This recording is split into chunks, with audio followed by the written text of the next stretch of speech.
Bonjour à tous, on se retrouve pour une nouvelle vidéo très spéciale sur la chaîne Texamas, cette fois-ci pour une vidéo de visite et de présentation sponsorisée de WebTech. WebTech, si vous ne connaissez pas, c'est une école d'informatique à l'international qui fait partie du groupe Nextview et qui est située à Bordeaux, Paris et Lyon, justement là où j'ai pu aller visiter. La mission de WebTech ici est très simple, c'est vous de former à l'informatique et notamment à la programmation.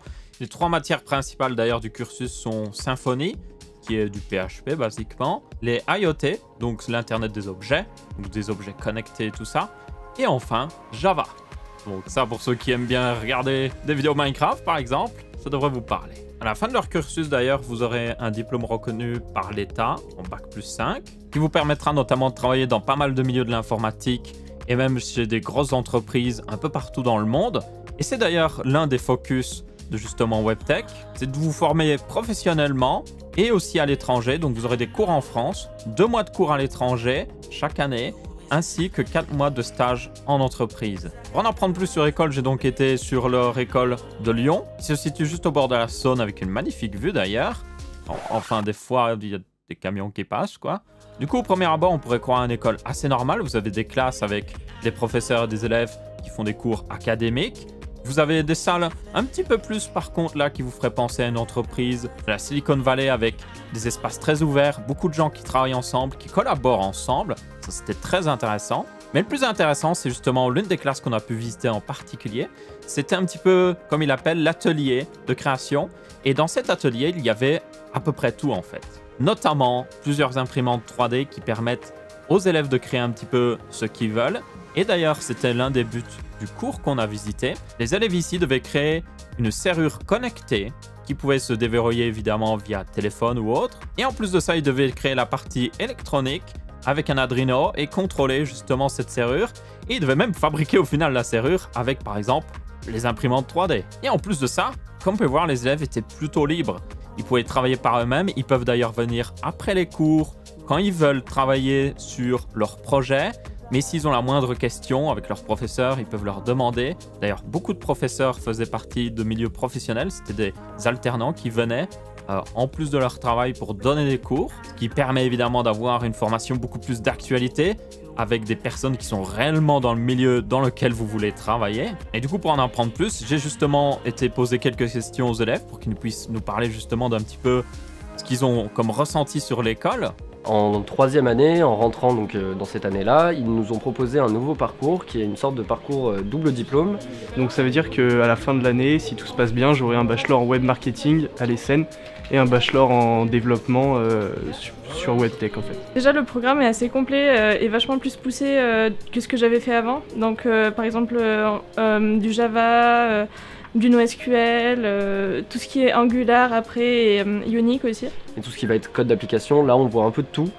C'est-à-dire qu'on a fait du Java, on fait des API REST, on fait de la base de données, on fait vraiment beaucoup de langages de programmation. Ça nous laisse, nous, la liberté de choisir un peu dans quelle spécificité on veut se spécialiser, ou si au contraire, justement, on veut essayer de garder un point de vue assez panoramique sur tout ça, histoire d'avoir beaucoup de compétences et de pouvoir gérer des projets assez différents là-dessus. On a beaucoup de cours et de modules différents, vu qu'on voit chaque semaine un nouveau langage de programmation, ce qui fait que ça permet de nous apprendre les bases et de nous former sur à peu près tous les langages qui sont utilisés en ce moment. Pour moi, c'était une grosse opportunité parce que tout le côté informatique me manquait énormément. Je regrettais un peu d'avoir arrêté l'IUT d'informatique et ça m'a permis de retrouver un peu tout ce côté programmation que j'avais perdu. Enfin, l'ESSEN et le groupe Nextview en général, c'est une école qui est assez nouvelle. C'est l'approche, la relation avec les professeurs qui est vraiment différente. Où déjà on est des classes un peu plus réduites en termes d'effectifs. Donc sur du code et de la programmation, on a tendance à rencontrer beaucoup de bugs, avoir besoin de beaucoup de soutien ou poser pas mal de questions. Surtout que je trouve qu'ils nous suivent vraiment bien, même par mail ou si on a besoin d'informations complémentaires n'importe quand. Même si le cours est terminé, on peut toujours leur envoyer un mail. Ce que j'aimerais le plus, je pense que ce serait le rythme entre l'alternance et l'école en fait. Parce que on fait 1 semaine, 3 semaines à peu près. Et c'est un bon rythme, ça permet d'avoir des projets à l'école et aussi en entreprise. Moi, ce que j'aime beaucoup, c'est la diversité de la formation, c'est-à-dire que je passe de la communication au web marketing, au site internet, au code même d'une application. Donc ça me permet d'avoir un large éventail et beaucoup de cordes à mon arc. Ce qui m'a plu aussi, c'est le fait qu'on parte à l'international du coup pendant 2 mois, donc là au Canada. Et c'est vachement intéressant aussi de découvrir d'autres choses. Ce que j'aime bien aussi, c'est qu'on soit une petite équipe. En plus, filles-garçons, on est 3-3, ça va super bien. Le focus donc semble être ici sur la liberté, comme vous pouvez voir selon les retours des élèves. Et ça, c'est une bonne chose. En plus, comme ils ont toujours des cours académiques, ils ont une bonne base. Et le fait qu'ils soient très peu par classe leur permet de vraiment avoir un dialogue continu avec leurs professeurs. Et ça, c'est un assez gros point positif. C'est pas juste genre, ils sont là en train de faire des trucs sans personne qui les encadre. Il y a vraiment quelqu'un à chaque fois. Et d'ailleurs, j'ai pu parler à un de leurs professeurs justement pour qu'il nous donne un petit peu ses retours à lui. Moi, je m'appelle Thibaut Maudet. Je suis gérant d'une société, de ma société qui s'appelle ICO. Je suis spécialisé dans l'étude, le conseil et l'intégration de solutions domotiques qui concernent la maison connectée. Je vais gérer le chauffage, l'éclairage, les volets roulants et tous les éléments de connectés qu'on va pouvoir trouver dans la maison. Le projet Fab Lab, c'est un projet qui se déroule sur toute l'année et les élèves doivent monter un projet de A à Z.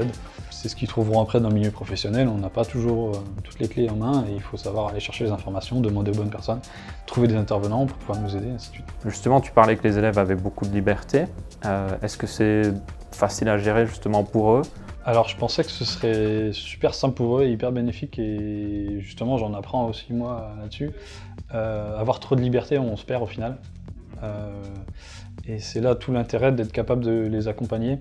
Et c'est pour ça qu'on est là aussi pour les accompagner et voilà, savoir plutôt gérer cette liberté, parce qu'au final ils peuvent faire complètement ce qu'ils veulent. Et justement, en parlant d'accompagner les élèves, combien d'élèves tu accompagnes dans ta classe? Alors moi j'ai 2 classes, les premières années où ils sont 4 et les troisièmes années où ils sont 6. Je travaille en binôme pour les troisièmes années parce que le projet est plus complexe. Du coup ça laisse beaucoup plus de liberté, j'imagine, pour expliquer des choses ou répondre à leurs questions. Pour moi, le fait de travailler avec si peu d'élèves, ouais, complètement. Et en fait, les interactions sont tellement complexes et riches qu'une classe de 30 élèves, ce serait pas jouable en fait. Moi, je les accompagne plus sur la partie électronique. Donc là, ils manipulent sur des Arduino, des microcontrôleurs Arduino. L'idée, c'est d'interfacer une solution qui soit digitale avec un produit physique, avec un élément, un microcontrôleur, un ordinateur. Et c'est là toute la difficulté, c'est qu'on sait que ça existe, on sait que ça peut se faire, mais comment on va le faire? La majorité des intervenants sont des professionnels, ouais, justement, donc ils alternent entre leur boulot tous les jours où ils doivent répondre à des contraintes clients et l'échange avec les étudiants.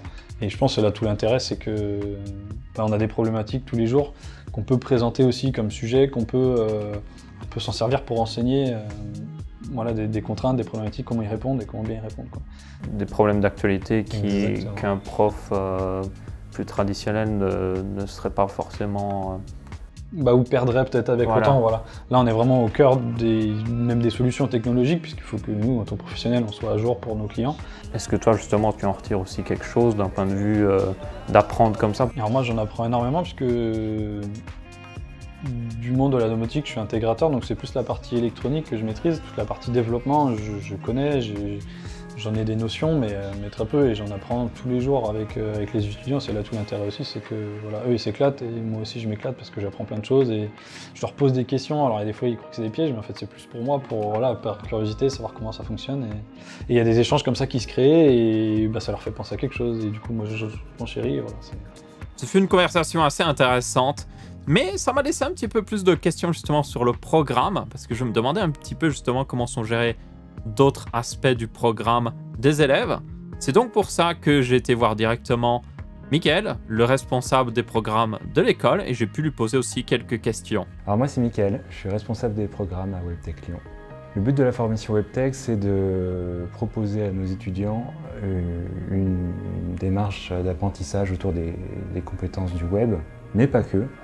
On se rend vraiment sur du développement autour de l'objet connecté et aussi du développement des cours à l'international. D'abord sur les objets connectés, vous avez vu, on avait un petit atelier qui sert notamment à l'impression 3D, mais aussi à l'électronique, qui vient compléter en fait les compétences qu'on propose au fur et à mesure des masterclass qu'on a avec les intervenants professionnels sur des sujets techno précis. Et finalement, l'aboutissement d'un projet concret, réel, ancré dans un environnement qui est par exemple la serrure connectée ou la station météo. Voilà. Quel est l'intérêt d'aller faire ces formations dans d'autres pays?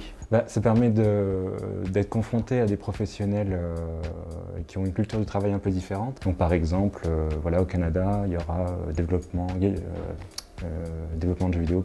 Sur Dublin, on sera sur les objets connectés, donc tout ce qui est connexion, notamment connectivité. Voilà, c'est des éléments qui sont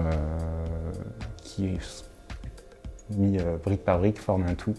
Et si justement un élève fait cette formation, quel genre de travail il peut faire à la fin avec son diplôme? Alors, il y a différents horizons qui sont possibles. Le marché du digital a de plus en plus de demandes sur des profils tech. D'abord développeur web. Ça c'est le premier, je pense, la première demande à laquelle on répond. On a du développeur front, du développeur back, du développeur full stack, donc tout ça c'est des profils selon la sensibilité des étudiants.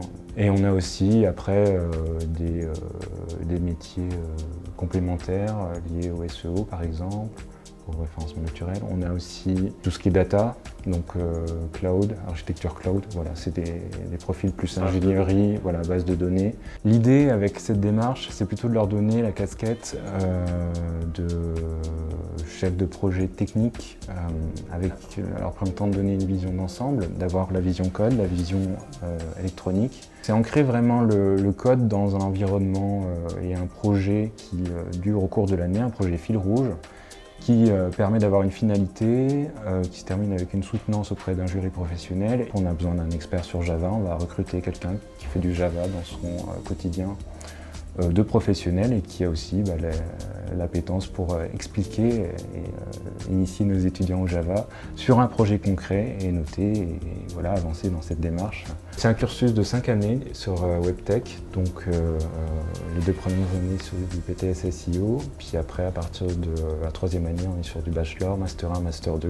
C'est important d'avoir une synergie en fait entre les deux entités qui sont les étudiants et les intervenants parce que les intervenants qu'on va recruter, ils seront extrêmement motivés pour faire passer le message et leur donner envie d'apprendre ce pourquoi ils vont les accompagner sur la masterclass. Oui, la démarche est un peu inversée, on est sur un projet, on a un intervenant qui est là pour parler du sujet, on va travailler sur le projet et l'échange doit se faire de cette manière-là pour moi, en tout cas sur WebTech. Apprendre en essayant de résoudre un problème plutôt que d'apprendre. C'est le métier de développeur. Voilà. C'est vraiment ça. On a un problème, il faut résoudre un besoin client, il faut répondre avec une solution et il faut avoir la logique. Nous, on veut des étudiants qui sont curieux, qui ont déjà peut-être une logique, qui sont sensibles un petit peu à cet univers de la programmation, de l'informatique. Des touches à tout, des gens curieux, des gens qui ont envie d'aller plus loin sur ces thématiques, qui ont envie de rencontrer des intervenants et de se spécialiser pour exercer ce métier. Et donc, comme vous pouvez voir, WebTech est une école assez moderne, très orientée sur le futur ici, avec des méthodes d'apprentissage qui mélangent le traditionnel, mais aussi des nouvelles technologies, ainsi qu'une grande liberté au niveau des élèves, ce qui est assez impressionnant. Et en plus de ça, vous avez la chance de pouvoir aller en entreprise, apprendre directement et même à l'international, voir un petit peu du pays et surtout apprendre de personnes qui n'ont pas forcément la même philosophie de travail qu'en France. Je remercie donc WebTech et NextView de leur accueil très chaleureux, de nous avoir permis d'avoir fait cette vidéo et de l'avoir sponsorisée. Si vous voulez en découvrir plus sur WebTech, vous aurez évidemment un lien dans la description sur leurs différentes formations. Je vous rappelle qu'ils sont basés sur Bordeaux, Paris et Lyon, donc ça devrait convenir à la plupart des gens. Et je tenais à remercier aussi Bill Silverlight qui m'a accompagné et qui m'a permis de rendre cette vidéo possible. Et si vous avez apprécié cette vidéo, évidemment, n'hésitez pas à laisser votre avis, que ce soit en pouce bleu, pouce rouge ou en commentaire. On se retrouvera pour une prochaine vidéo et je vous dis ciao ciao.